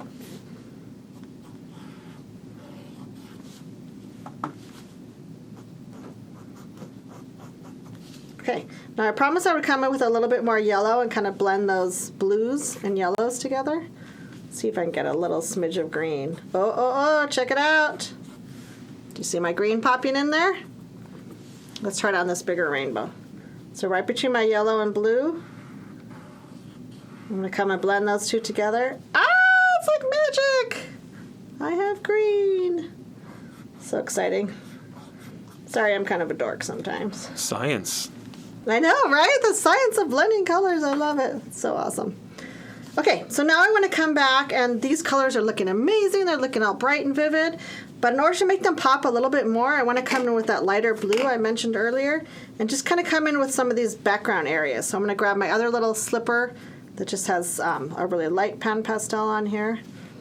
And then I can kind of come in and add some blue background. I don't want to do this first because I want to come in just real gently and get in between all these little images. So that's why I waited till last. And then I have one last trick to show you when you're blending these colors together. One more tip once I get this background kind of colored in. I love how the pan pastel really brings the dimension of the folder to life. Really makes it really pop. You can see the amazing design work in it. I think this is going to be one of my favorite folders. You know, you have those folders you grab time and time again. This is going to be it for all of my summery and spring cards.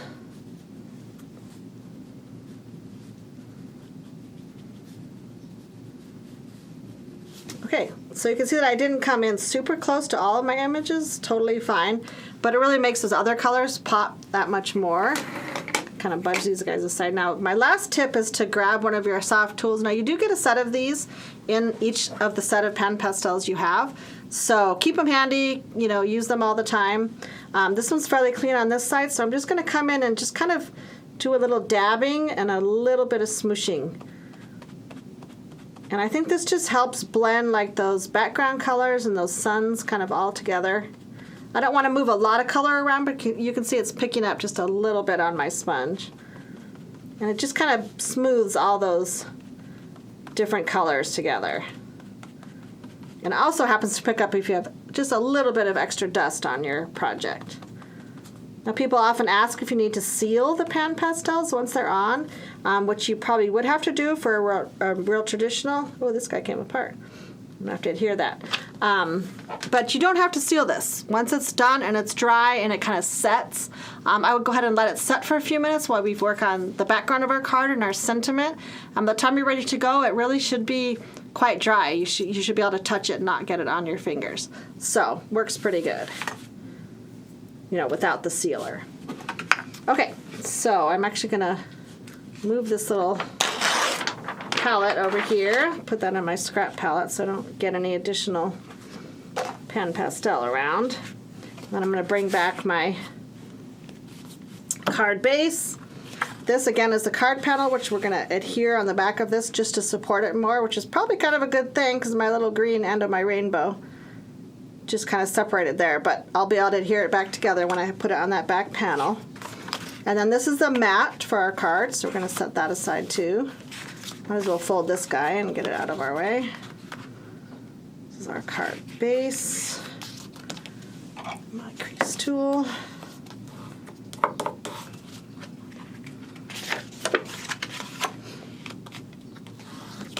Folding it to the inside. Okay, he's all done. So now we can work on our sentiments. So we are going to go ahead and grab our cute boot stamp set back. Because this has a sentiment that we're going to put on the card. I love this one. Of course, you can put any one you want, but I'm going to use this. I like people who smile when it's raining. And you kind of already know the drill for this guy. We're going to stamp him, yes, in clear pigment ink with the white powder. I know, it's an obsession. Sorry, guys. You can kind of use your clean pan pastel too to kind of reduce the static on there, which is pretty cool. I want to stamp this and leave a little bit extra on this edge, so I'm going to go slightly right of center. Want to have a little bit room for my banner here, but I'm going to put a little trim piece on the left. So slightly left, slightly right of center. You want to stamp it. Add your powder.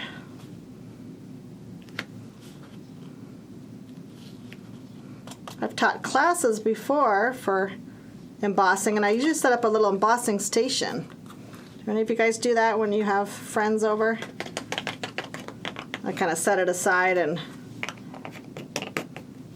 on the side of a room maybe, and have my little embossing gun all ready to go. Okay, I'm going to quickly heat this up. Same method we used earlier, just moving your heat gun around, melting that. I think I want to know what's in embossing powder. I think it's some sort of plastic. I'll have to ask Robin, she probably knows. What's the magic of the embossing powder, right? Oh, there it goes, turning out pretty and white. Such a cute sentiment. I love it. Can't be sad when it rains all the time, especially here in Arizona. We actually love the rain. The desert needs the rain. Okay. Awesome. And like I said, we are going to do just a kind of a shallow little banner cut on this side. And you don't have to do the banner cut if you like it square. You can totally leave it square too, but kind of fun. Okay, so now my pan pastel should be set. I'm going to adhere this panel to my second whipped cream.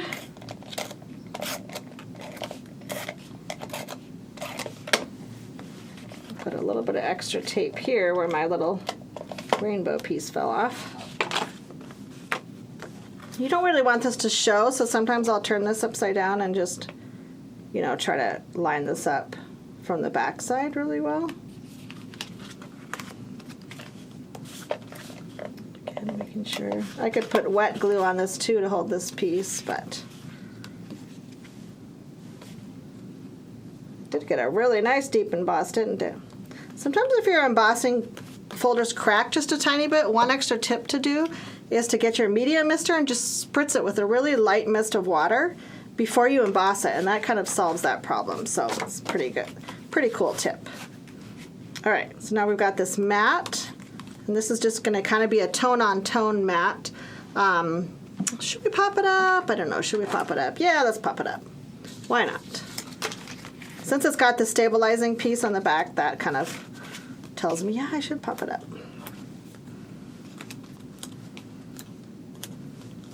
Again, popping up is always an option. If you want your card a little more flat, if you need to, you know, if you're planning on mailing it or you need it a little bit flatter for that, then of course you can skip the foam squares. It's nice to have those flatter cards we can mail.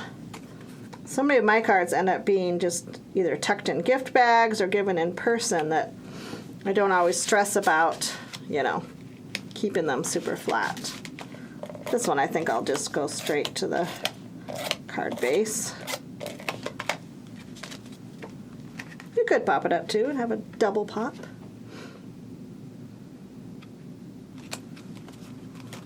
Okay, super fun.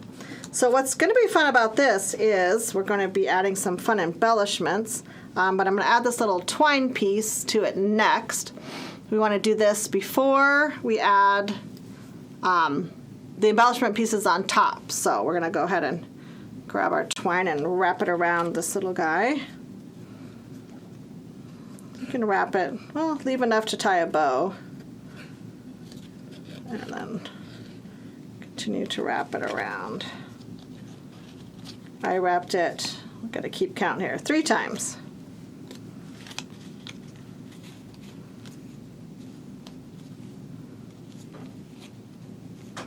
Okay, well, I hope I left enough for a bow. Yeah, I did. Gotta get in there with my little bow making skills here. Because this bow is, because this twine is twisted, sometimes a bow doesn't lay 100% flat. So I'll show you one little tip I like to do. And that's I like to take our little craft glue and just put a dot of glue underneath the bow. It dries clear, so it's not really going to show. But it kind of keeps that twine from twisting a little bit, right? Does that ever bug you when it twists? Because it already is twisted twine, so it tends to want to twist more than our normal twine. We'll just let that dry for just a second, and now you get to play with one of your brand new things you got in your box, which is rainbow bling. Love it. So this is a whole pack you have in there, so you want to unwrap it. And this is going to be kind of our little trim piece on our sentiment piece. So when we go ahead and add this to our card, that's why we left this little extra space right here. So you're going to want to trim a fun little strip of this, which you can use your detail shears or really any kind of shears for it. And I want to grab 2 rows. I don't need quite as much of the pink on either end, so I'm going to probably go in maybe about here. And this is self-adhesive, so this is what's so fun about this. And again, I want to grab 2 rows. So I'm going to try to grab all my colors. I might as well trim it straight off. I think this will be a little bit too long. But again, it can be, as long or as short as you want. But I think I'll trim maybe one more pink off of that end and one more pink off of this end. So keep all your little jewels. Of course, you'll be able to use those for another project. So you want to strip, maybe about 2 inches long. And again, use your judgment if you want it a little bit shorter or longer, whatever. So I think my glue's dry there. I don't have to pop this one up. I think you probably could, but because we're adding that trim, it probably is just fine if you go ahead and adhere it straight to your card. I'm going to scooch it so some of the black hangs off that edge right there. Can I get it about right there? Mainly I don't want to cover up this big rainbow because that's my only full rainbow, so it's kind of why I decided to put the sentiment there. And now this guy, like I said, is self-adhesive. Just want to grab the little plastic backing off. And then I think I want my pink at the top. Then just kind of put your little trim right here, and it's just going to add that extra fun little blingy accent to your card. Kind of line it up with the edge of the card. It doesn't really matter, but somewhere around there, I think. So much fun. Okay, I think that little beauty is done. I hope that you loved trying the pen pastels. And again, if you use some other coloring medium, that's awesome too. Once you guys finish your projects, you should, tag us on Facebook or Instagram or whatever. Just tag us at Fun Stumper's Journey, then we can come in and see your finished projects. That would be so fun. Okay, so I'm gonna leave this card here, just kind of in a little freeze frame for a few minutes while we get set up for our very last card, which actually is our easiest one. So in case you're getting tired, hang in there with me and we'll finish our last card in just a minute. We'll be right back.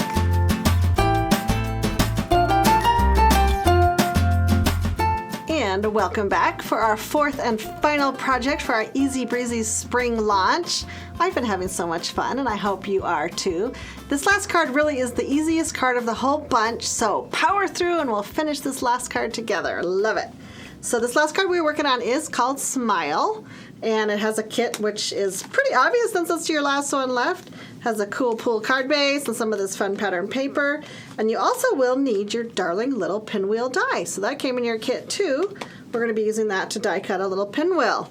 And I know this is going to be one of your favorites too. It's the big brother to our baby envelope die. Well, I just made that up, but I feel like it could be. We love our small little dies. They're so fun. Okay, so when you pull this kit apart, you will notice there's a few extra little fun things in here.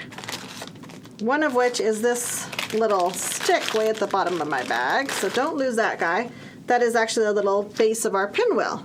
So that's kind of like an oversized toothpick, but we got those in the summer section of one of just my local grocery stores. They had that really fun size of toothpick, so I thought it would be perfect.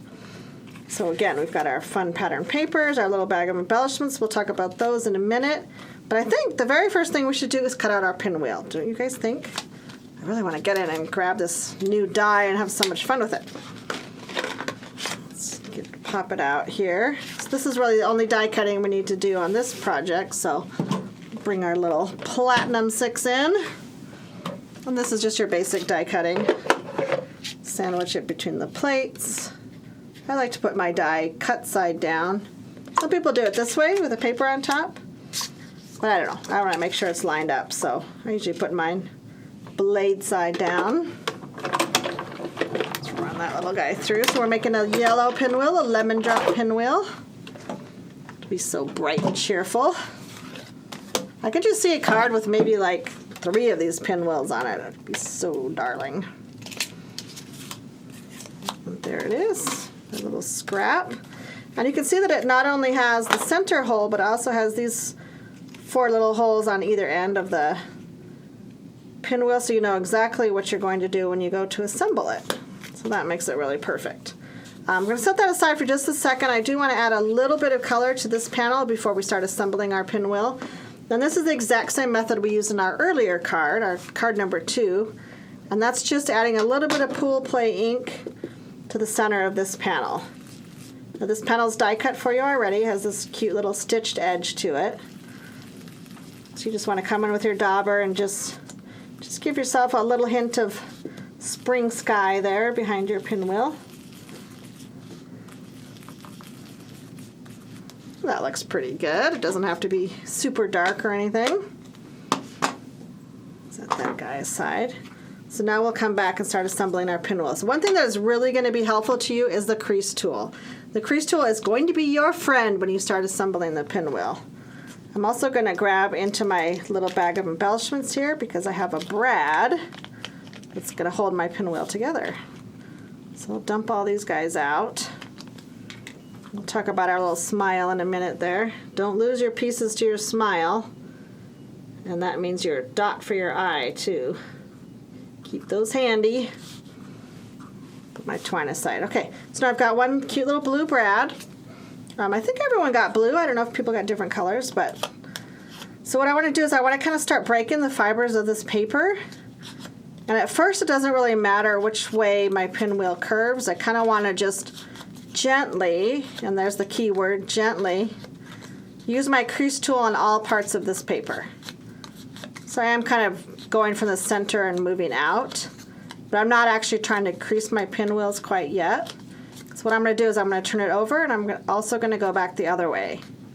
Just with a light, gentle, you don't want to rip your paper, you don't want to tear your pinwheels off, but just kind of breaking the fiber of that paper. And that's really going to make your pinwheel be able to curve and assemble much, much easier. Okay, so now it's kind of, loosened up.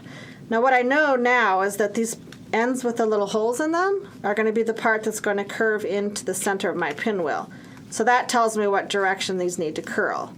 So now I can come back with a little bit more aggressive of a curve, or a crease, or a bend, whatever you want to call it, and start working that cardstock so it goes in toward the middle. I've made a lot of these pinwheels lately, and I've done a lot with our pattern paper, which is also a nice weight of cardstock, but it's not quite as heavy as our cardstock. So it is a little bit easier, a little bit quicker to do the pinwheels with pattern paper. So just a tip for you. But the cardstock works fine too once you kind of get it broken in, as I call it. Okay, so I feel like that's pretty close. I kind of want to go in and gently bend these and make sure that they're all going to meet my middle fairly easily. You could really potentially go in and really fold a hard crease in your paper, but I prefer to have it a little softer so I can kind of really get that realistic pinwheel look. So now what I'm doing is I'm going to grab my brad, and I'm just going to go one at a time. I'm going to do my little flaps in order, but I'm going to go one at a time and catch each of these little holes in with my little brad. So you do want to do them in order so they kind of go together. Hopefully my hands aren't 100% in the way here. You can see that I've got two little ends now. And this is the third. The nice thing about this cardstock is that because it is a little bit heavier, chances are less likely that you'll rip one of these little holes. So far I haven't ripped one. Let's see if that is the case today. So I've got 3. I'm trying to get my last little one in there. And again, just be gentle, take your time. You need some little child to have their little fingers in here. What I can also do is, if I can't just get the brad in there, I can kind of position that last hole down, see where it matches that center hole. Do you see my center hole? I can kind of match that one up there, and then just kind of head the brad that way. That probably actually works the best for your last hole. And then the brad will catch both of those holes. Come on, Kim, line it up. I'm trying not to get my head in the camera. There it goes. All right, so now I've got all 4 of my little corners tucked in there with a brad. And now I can kind of come back in and kind of gently, work these 4 edges of the pinwheel. Make sure they're not completely crushed flat or anything. Again, working the paper as you go. Just be gentle and it'll work just fine. And then I just open the back of the brad, and that's going to hold my little pinwheel together. Oh my gosh, look at that. You guys, I hope you did it. I hope it worked out okay for you. Again, it might take just a little bit of practice, but I know you got this. You totally can do it.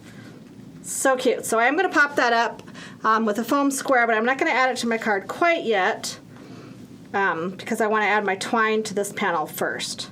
So I'm going to take my same black and white twine, kind of matches our other card. And you want to wrap it around this panel. You should have plenty of twine. I think I'll do it 3 times again. And this time I want my bow to kind of be on the left side. So I'll kind of tie it over here.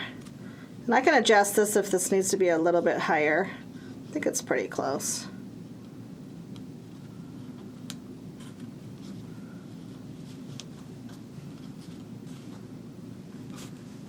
Kind of pull your twine, get your bow just how you want it. We are going to be putting the smile sentiment below here, so I'm going to go ahead and grab my smile and kind of check it out. So I think my string should be a little bit higher. So you can just gently move it up a little bit higher. That's why I haven't added my little secret glue yet, until I make sure it's positioned just right. Yeah, that seems better. Seems a little more room for it to breathe. I'm going to put my little dot of glue under. Ooh, that's a little bit bigger dot. There we go. That'll just take a second to dry. You can trim these guys.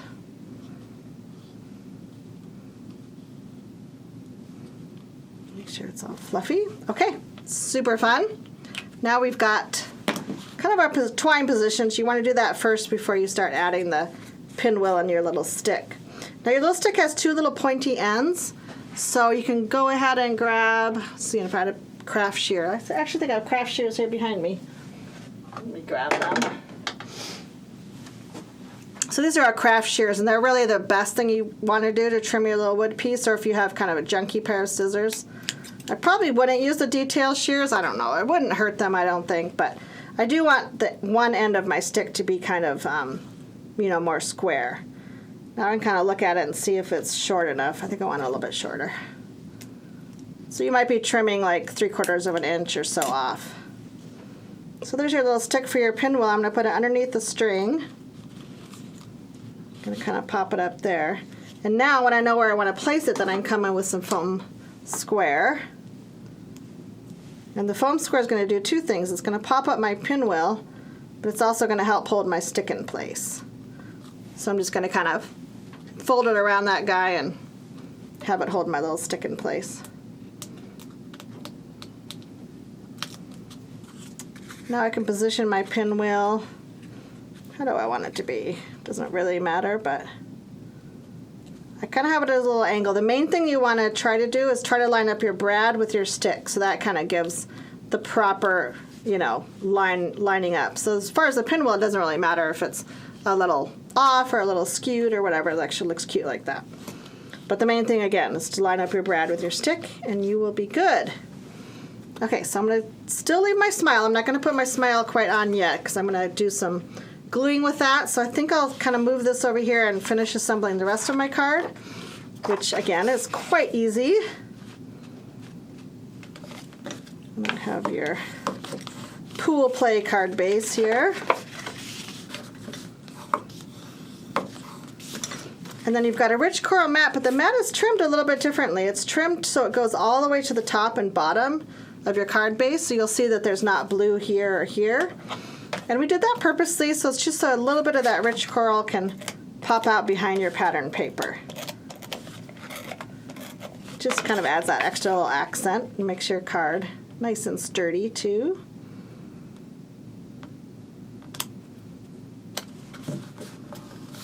So again, it's going to touch the top and bottom.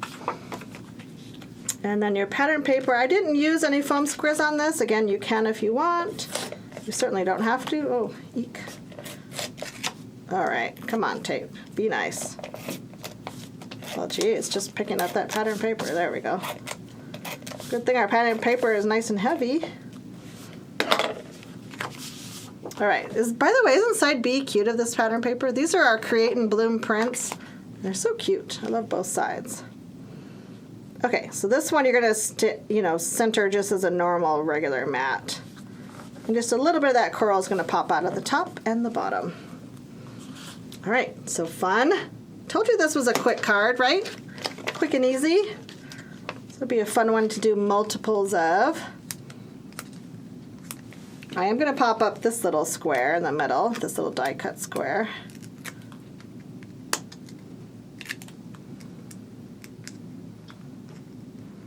I love the colors, how they really just make this rainbow pattern paper. By the way, does that look familiar?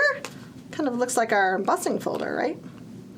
So this guy pretty much goes in the center of your card. It could be a little bit higher than center, but I think I'm going to pretty much center mine right there. Okay, so all we have left is our sentiment. Now, again, something that's a little bit different that we've never really done before. It's a tip I learned from one of our designers here named Josie.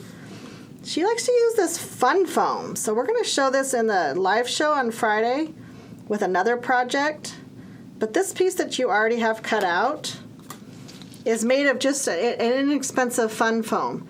So I think it would be really difficult to get this with our foam squares, and try to trim them and get them popped up on this card. But again, because we have that stick there and stuff, I want it popped up on the card. But I think that's going to be difficult to do with a traditional adhesive. So I saw that Josie had done this before with some of their small little die cut sentiments. So I thought, oh, I'm going to try it. So all you have to do, and again, keep your dots handy there too, is just get a little bit of craft glue and you're just going to kind of dab it on this foam. And then you're just going to adhere your regular die cut smile right on top. And it's going to give you just a little bit of dimension without being too overpowering. And it's going to be really cute on the front of your card. And you don't have to line it up perfectly. I think it's actually really cute if a tiny bit of the black shows underneath. I wonder if anybody who saw a picture of this card wondered how we did that with that kind of a little shadow look. So again, you can have it lined up perfectly, or you can kind of just have a little bit of the black showing like I did. So cute. And then do the same with your little dot, because you have to have the dot on your eye, right? And it's so tiny. Okay, I'm going to let that dry for a second. Let it dry before I flip it over. Okay, super fun. Now, I did want to show you just real quick the die that we actually created this from, because it is a brand new die from this collection. It is called the Always Smile die, and it's so cute and it's tiny. Actually, I'll just show you the die for funs. Because look, it's so cute. Oh, I have two of them in there. That's funny. One must have been my prototype. So it's just teensy and small, and it's just a cute little word for any of your projects. So again, this launches as the rest of the products do in the catalog on April 26th. Super fun. All right, so now I'm going to adhere this guy to my card front. It's one of the last things to do. We're going to add a little sparkle silk. So I guess this is the second to the last thing we're going to do. And again, I'm just using my craft glue because I just think it's perfect for this foam. And it can go right over the stick, that's totally fine. Kind of get it centered how you like it. And I'll put one more dot here for my eye. Maybe I'll move it over just a smidge. You must dot your I and cross your T. Right, Roy? Absolutely. Absolutely. Okay, come on. I want red side up. Let's That looks go. like a trick of dexterity there. It is kind of. Little tweezers would be handy, right? They might be kind of fun. Okay, so because you have white glue, you can move your little smile around just a smidge and make sure it's, lined up correctly or whatever you need to do there. You have a second of grace to kind of move it around.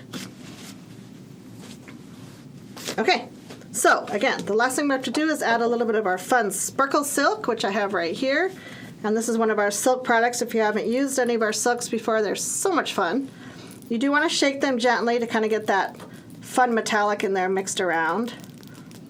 And then to apply our silk, really it's just a gentle flicking motion. When you open it, it surely does look like a little nail polish applicator. And then you just want to do a little flicking. And it's clear, so it's really just going to add sparkle. It's not going to add any color to your project. But I thought it kind of made our day seem a little more sparkly. I'll kind of tilt it so we can catch some of that on the video. Oh yeah, there, you can see a little bit. It's just a little glisten and a little sparkle factor on it. Just makes it super fun. And that wraps up all 4 of our projects for this Make and Take. I am so proud of you. You should definitely give yourself a pat on the back because I know that you have done amazing with your crafting today. And I've so enjoyed bringing it to you. Let's take a look at all 4 of our projects together just so you can have that super fun aha moment. Oh my gosh, I love them so much. And even when you see all 4 of them together, it just gives you that really fun, springy feeling. At least I think so. I hope you do too. So, now that we've finished all 4 projects, I hope that you all are ready for our live show on Friday the 26th. And if you're watching this Make and Take after the show, that's totally fine too, because the show is available for viewing whenever you want. So we are so excited to bring many fun new techniques to you, so many card projects to share during that live show. And again, check out our YouTube channel and you will have it all right there at your fingertips. Again, I've had a great time with you today doing the Easy Breezy launch projects. I hope you have had fun, and as always, that you enjoy bringing paper to life.